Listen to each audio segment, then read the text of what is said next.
This channel does not promote any violent, harmful, or illegal activities. All content provided by this channel is meant for an educational purpose only.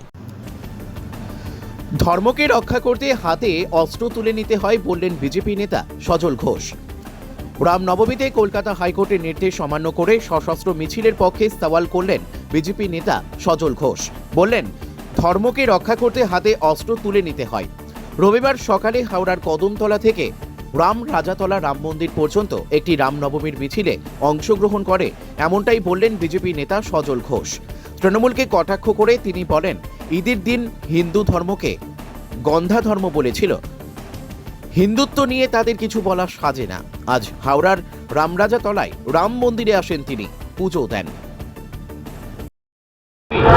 যেখানে বলা হয়েছে অস্ত্র হাতে মিছিল করা যাবে না, গতকাল দেখা গেছে আমি বলতে পারবো না, তবে ধর্মকে রক্ষা করতে কখনো কখনো অস্ত্র তুলতে হয়।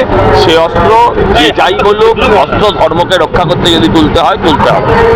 গতকাল কল্যাণ ব্যানার্জি দেখা গেছে, কল্যাণ ব্যানার্জি মাতাল চলুন কল্যাণ ব্যানার্জি বলেছেন যে আপনারা রাজনীতি করার জন্য ধর্ম করেন, ধর্ম হিন্দুকে যারা গন্ধা ধর্ম বলে তারা হিন্দু নিয়ে কোনো কথা বলবে না। কল্যাণ বন্দ্যোপাধ্যায় টাইটেলটা পাল্টে নিতে বলুন। ওর বাপের অপমান করছে, ওনার বংশের অপমান করছে।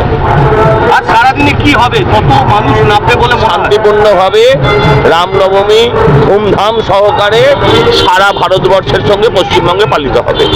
কয়েক কোটি মানুষ এতে সামিল হবে।